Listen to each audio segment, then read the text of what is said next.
I spent Thursday and Friday last week at CBI's sponsor CRO System and Business Process Integration Forum in East Brunswick, New Jersey. And the delegates were very involved in the topic, and conversations following the presentations were very interactive and educational. But why not? The topic of how sponsors and CROs integrate their business processes is central to clinical trial data and information, and how the trials and programs are performed. The forecasts that we have been referring to about outsourcing penetration rate is that it will reach 60% within 5 years. So with the downsizings, the mergers, the acquisitions in pharma, the real task is getting drugs tested with an outsourced partner. And these alliances go along the chain of responsibility and involvement from a transactional relationship with a low involvement, low touch, single task business model to a full-on shared risk model of a strategic alliance. So we heard very different and interesting case studies from Purdue, Teva, Medtronic, and Roche on how they structure their business relationships.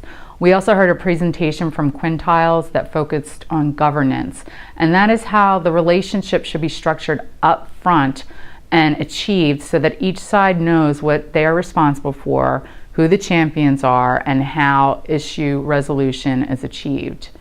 From the companies that shared their experiences, it seems that the mixed model or the hybrid approach is the most common.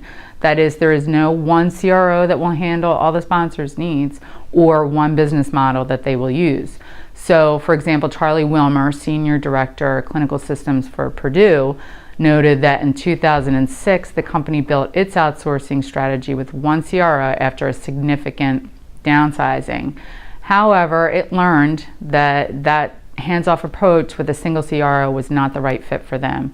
So in 2010, it moved to a multi-CRO defined shared infrastructure, and it now has faster database setup times and lower database setup costs. Teva also has a hybrid multi-CRO and multi-model business model relationship, and is now working toward a metadata-driven workflow that will feature an end-to-end process with data feeding into a central decision-making repository.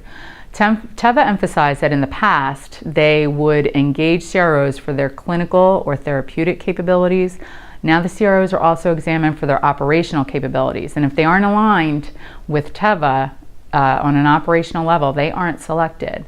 You can view the agenda of the event here at this link. You can also read a Storyfy of my live tweets at this link. And if you're interested, CBI offers the ability to purchase the compendia, which includes the speaker's PowerPoint presentations.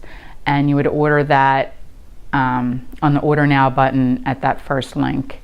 And it costs $298. Thank you.